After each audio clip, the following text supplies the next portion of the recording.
जन्माद्यस्य यतोन्मयादितरतः सार्थे स्वभिज्ञस्वराट् तेने ब्रह्महृदाय आदिकवये मुह्यन्ति यत्सूरयः तेजो वारिमृदां यथा विनिमयो यत्र त्रिसर्गो मृषा धाम्ना स्वेन सदा निरस्तकुहकं सत्यं परं धीमहि धर्मप्रोज्झितकैतवोऽत्र परमो निर्मत्सराणां सतां वेद्यं वास्तवमत्र वस्तु शिवदं तापत्रयोन्मूलनम् श्रीमद्भागवते महामुनिकृते किं वा परैरीश्वर सद्य हृद्यवरुध्यतेऽत्र कृतिभिः शुश्रूषुभिस्तत्क्षणा। तो कल हम बात कर रहे थे गोकर्ण और प्रेत का संवाद चल रहा था, है ना। तो गोकर्ण जी ने उनको प्रश्न किया था कि आपके लिए मैं गया पिंड आदि दे चुका हूँ, आपके उद्धार क्यों नहीं हुआ। तब प्रेत ने कहा बोले गया श्राद्ध सतेनापि मुक्तिर्मे न भविष्यति। बोले 100 गया श्राद्ध करने से भी मेरा कोई उद्धार नहीं होने वाला है, क्योंकि मैं अत्यधिक इतना पाप कर चुका हूँ, मेरा कोई सीमा नहीं है। और यहाँ से दूसरा बात भी कह रहे थे कि गया पिंड देने पर भी, इससे और एक सिद्धांतित हुआ था कि गया पिंड देने पर भी पितरों को पुनः प्रतिवर्ष पिंड देना चाहिए। जो लोग सिद्धांत कर देते हैं कि गया पिंड देने पे और पिंड नहीं देना पड़ेगा, ये विधान नहीं है। क्या पता गया पिंड देने पर उसको उनको मिला या नहीं मिला, उनकी उद्धार हो गया हो नहीं हुआ हो। भाई गया पिंड देने से पहले उद्धार हो गया हो, वो भी तो पता नहीं हमें, फिर भी तुम पिंड दे ही रहे। तो पितरों को हमेशा पिंड देना ही चाहिए। जो लोगों का सिद्धांत बना देते हैं ना, गया पिंड देने पे और पिंड देने की आवश्यकता नहीं है, ये सिद्धांत ठीक नहीं है। गया पिंड देने पर भी पितरों को अन्न देना ही चाहिए। इसलिए अपरम उपायम किंचित विचारय, है ना, मेरा उद्धार नहीं हुआ है और दूसरा कोई उपाय विचार करिए। इस प्रकार सुन करके गोकर्ण जी को विस्मय हुआ और क्या किए, बोले तुम अपने साथ बैठो, हम विचार करेंगे। ठीक है। इस प्रकार कह करके गोकर्ण जी सो गए। सुबह जब हुआ तो गांव के लोगों को बुला करके, सब गांव मिलने आए गांव के लोग, तब उनको सब बताया कि ऐसे ऐसे हुआ है। तो गांव के लोगों ने भी बताया कि हाँ ये प्रेत बन के घूम रहा है ना। तो हाँ, वो तो स्तंभन करके ही बात किया था, नहीं वो तो प्रेत को। फिर हाँ, अब क्या किए, जब विचार नहीं कुछ नहीं निकला, तब क्या किए गोकर्ण जी ने सूर्य को नमस्कार करके, उनको प्रणाम करके उनको रोका, उनकी गति को रोका। गति को रोक करके क्या किया, पूछा। ततः सर्वै सूर्यवाक्यम तन्मुक्तौ स्थापितं परम गोकर्ण स्तंभनम चक्रे सूर्य वेगस्य वै तदा, है ना। यहाँ तक पाठ हमारा चला था आज। तुभ्यं नमो जगत साक्षिन् ब्रूहि मे मुक्ति हेतुकं तश्रुत्वा दुरतः सूर्यः स्फुटमित्यभ्यभासत। अब कह रहे हैं, हे जगत साक्षिन्, तुभ्यं नमः, हे जगत के साक्षी, साक्षीभूत सूर्य नारायण, तुभ्यं नमः, आपको मैं नमस्कार करता हूँ।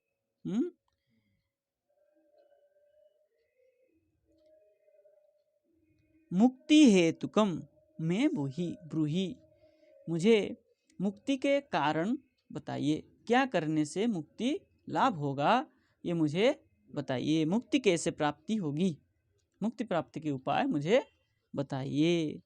तत्श्रुत्वा, तो सुन करके, सूर्य दूरतः, दूर से सूर्य ने, स्फुटम इति अभ्यभासत, है ना,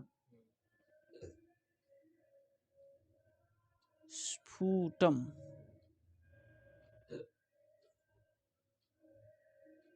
ऐसा स्पष्ट भाव से कहा। क्या कहा स्पष्ट भाव से?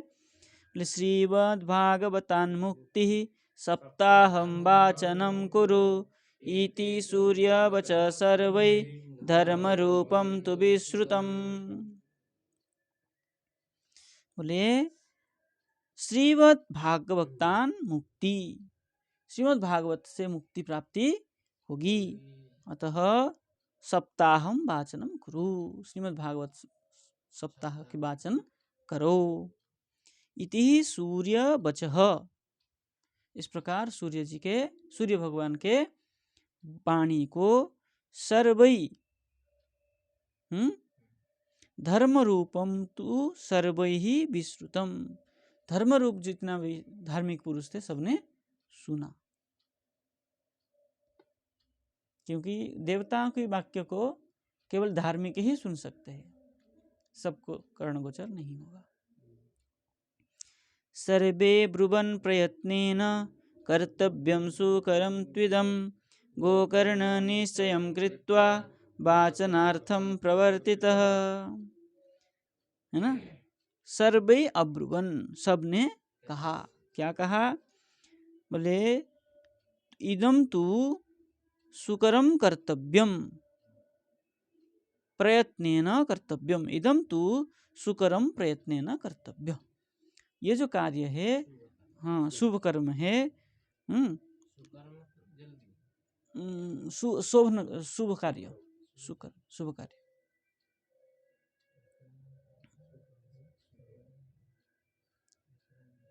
शुभ कार्य करिए, सरल कार्य करिए।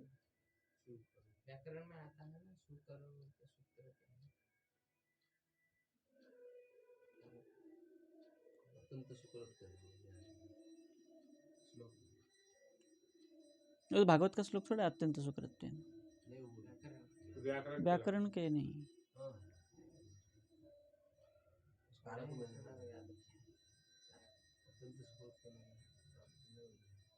चलिए बात में देख लेंगे। क्या कह रहे हैं? मतलब सुकरत इदम सुकरम प्रयत्न न कर्तव्य, ये जो शुभ कार्य है इसको प्रयत्न से हम करना चाहिए। बोले इति, है ना, इति गोकर्णम निश्चयम कृत्वा, इस प्रकार गोकर्ण जी ने निश्चय करके वाचनार्थम प्रवर्तित, वाचन के लिए प्रवर्तित हुए, सप्ताह वाचन के लिए प्रवर्तित हुए। तत्र संश्रवणार्थाय देश ग्रामजनाययु पंगबंध वृद्ध मंदाश्च तेपि पापक्षयाय वै। तत्र वहाँ पर देश ग्राम ग्रामात जनाः, देश और गांव से जो लोग संश्रवणार्थाय ययु, सम्यक रूप में श्रवण करने के लिए, कथा श्रवण करने के लिए, ययु मतलब आए। और बोले पंगु, अंध, वृद्ध और मंद व्यक्ति, मंद जिसका बुद्धि कमजोर है, मंद बुद्धि,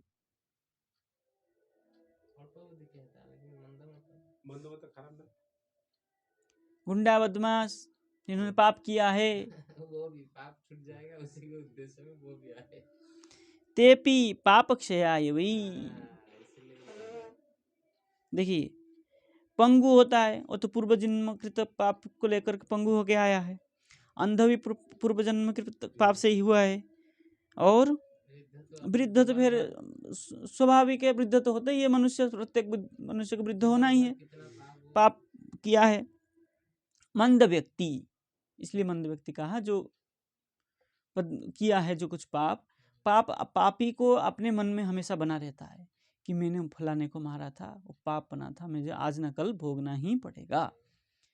तो उसको लगा कि मैं भागवत श्रवण करूं तो मेरा भी पाप छूट जाएगा। क्योंकि देखिए धुंधुकारी जो था कितना मारा था, बच्चों को लेकर के खेलते हुए कुएं में डाल के मार देता था, तो मंदबुद्धि था ही। और उसी से ही पंगु अंधो बनते हैं लोग, पाप से ही तो बनते हैं। भाई किसी को अंधे करके मार दिया तो तुम्हें अंधे होना पड़ता है, किसी को हाथ पैर तोड़ के मारा हो तो फिर तो पंगु बनता है। वृद्धत्व तो खैर सबको बाधक है ही है। तो सब वहां पर पहुंचे, ययु है ना।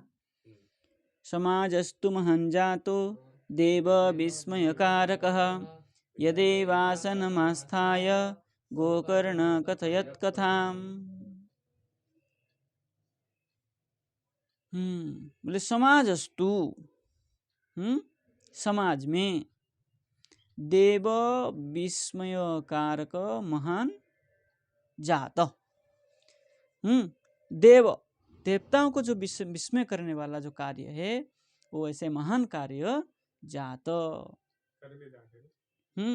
आश्चर्य जैसे विषय को होने लगा। बोले यद एव आसनम आस्थाय, वहां पर आसन दिया गया था उनको भी, तो आसन को आस्थाय आश्रय करके गोकर्ण कथाम अकथयत, है ना, उनको भी मतलब धुंधुकारी को भी आसन दे करके सब लोग बैठ गए।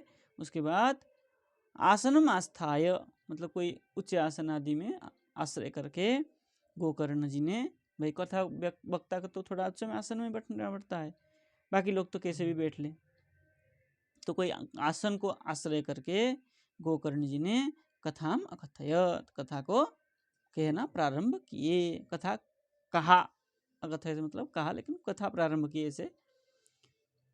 सप्रेतोपि तदा यात स्थानं पश्यन्नितस्ततः सप्तग्रन्थे युतं तत्र पश्यत् कीचकमुश्रितम्। अब वहां पर जब हुआ तो संकल्प तो उसी के नाम से था, धुंधुकारी के नाम से। तो सप्रेतोपि तदा यात, है ना, वो प्रेत भी वहां पर आया, जब उसके निमित्त हुआ तो वो भी आया। बोले स्थानम पश्यन इतस्ततः स्थानम पश्यन, इधर उधर देखा स्थान, कहाँ बैठूं, वायु शरीर है, जहां बैठे उड़ जाए। तो क्या किया उसने, बोले सप्त ग्रंथि युतम तत्र, वहां पर एक 7 ग्रंथि युक्त क्या है, कीचकम उश्रितम कीचकम पश्यत, वही बांस उश्रितम मतलब सीधा सीधा एक बांस 7 ग्रंथि वाला, उसको देखा, हाँ उसमें बैठ गया। तन्मूल छिद्रमाविश्य श्रवणार्थम स्थितो ह्यसौ वातरूपी स्थिति कर्तु शक्तो वंशमाविशत्।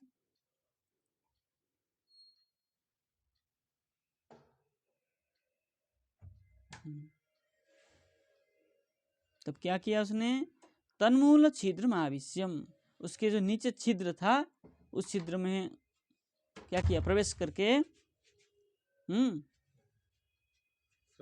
श्रवणार्थम ही असौ स्थित, श्रवण के लिए वहां बैठ गया। बोले बांस के अंदर जो वो था उसके अंदर बैठ गया, उसके अंदर बैठने से क्या वायु रूप था ना, और इधर उधर होने हुआ, स्थिर हो गया।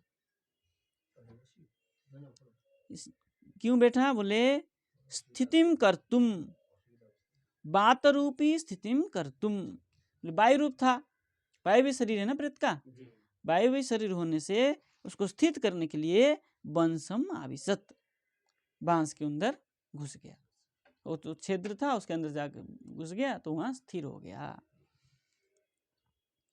अब और कौन कौन आए, वैष्णवम ब्राह्मणम मोक्ष्यम श्रोतारम परिकल्प्य स कथा स्कंदत स्पष्ट माख्यानम धेनुजो करत।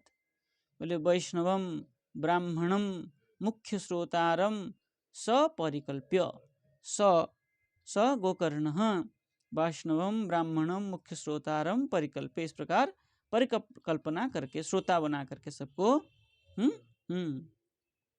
प्रथम स्कंदतः स्पष्टम आख्यान धेनुजः अकरत।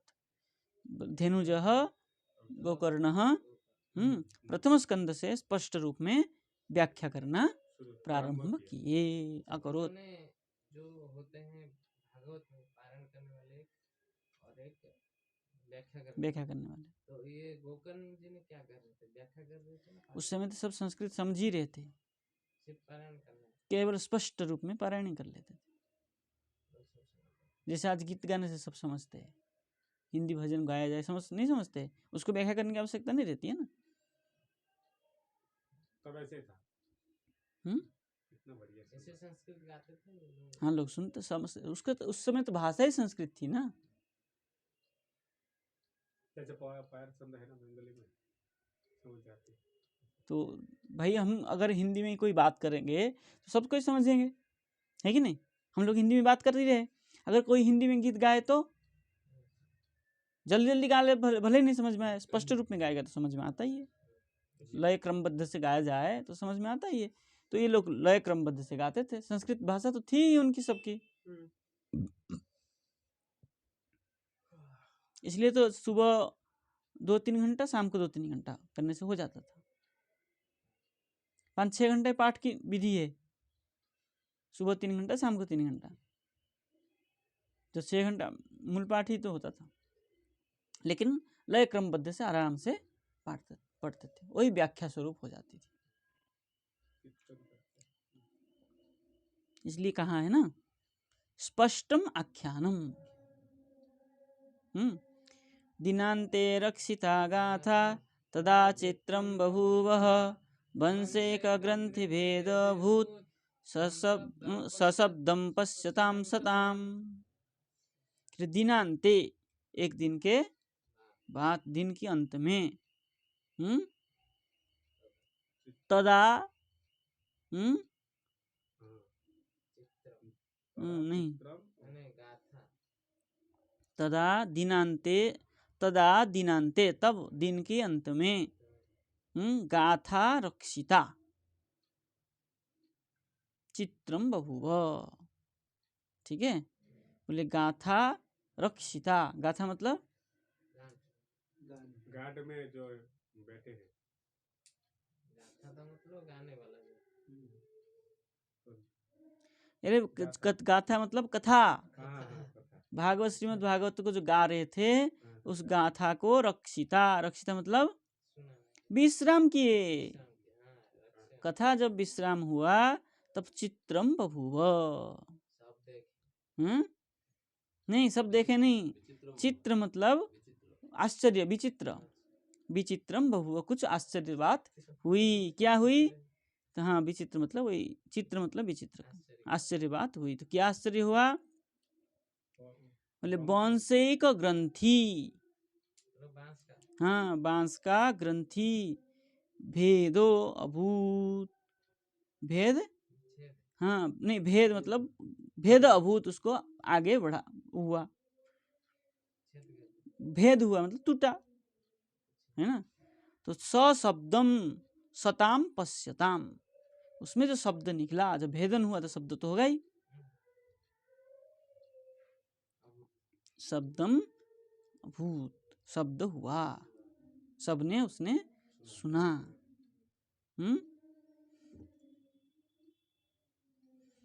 द्वितीयोन्हि तथा सायं द्वितीय ग्रंथि वेदनम, तृतीयोन्हि तथा सायं तृतीय ग्रंथि वेदनम, एवं सप्तदिनश्चैव सप्तग्रंथि विवेदनम, कृत्वा स 12 स्कंध श्रवणात् प्रेततां जहौ।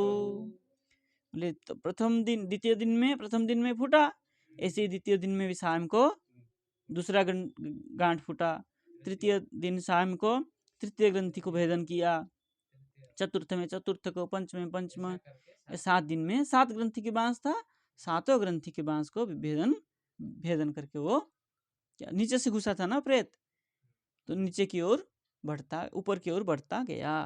तो जब 7 दिन हो गया तो 7 ग्रंथि को भेदन किया। भेदन करके 12 स्कंध श्रवणात् प्रेतताम जहौ, 12 स्कंद को जैसे ही श्रवण किया है ना, 7 ग्रंथि फटने के बाद ऊपर आ गया था, तो 11 स्कंद होते होते उसने 7 ग्रंथि भेदन कर लिया। भेदनम कृत्वा स 12 स्कंध श्रवणात्, 12 स्कंद को जैसे श्रवण किया प्रेतताम जहौ, प्रेत योनि से मुक्त हो गया। ओहा त्यागे, प्रेत योनि को त्याग कर लिया तो क्या हो गया, मुक्त हो गया। मुक्त होके क्या किया, दिव्य रूप धरो जात तुलसी दाम मंडितः पीतवासा घनश्याम मुकुटी कुंडलान्वितः। जब मुक्त हो गया प्रेत रूप से क्या हो गया, दिव्य रूप को धारण किया। धरो जात, दिव्य रूप को धारण करके सबके सामने आया। अब क्या करेगा वो, बोले तुलसी दाम मंडित, दाम मतलब तुलसी, दाम मतलब माला ही ले लीजिए, यहाँ रस्सी का लेंगे, तुलसी माला से मंडित होकर के धारण करके तुलसी मालाओं को पहन करके क्या किया, पीतवासा, पीत वस्त्र को धारण किया था, और घनश्याम मतलब क्या, कौन सा मुक्ति को प्राप्त हुआ, साजुज्य मुक्ति को प्राप्त हुआ। घनश्याम मुकुटी, छोटा सा मुकुट भी पहन रखा था, और कुंडलान्वित, कुंडल भी पहन रखा था। कान में नहीं कर लेते, और 2-4 5 बज जाएगा, ठीक है। कल इसका और अभी दिव्य रूप को धारण किया है, आगे कल आगे श्रवण करेंगे। फिर गोकर्ण कैसे कैसे उनकी हुआ, कथन हुआ, फिर कौन कौन आया, उस हिसाब से कल बात करेंगे। जय श्री राधे।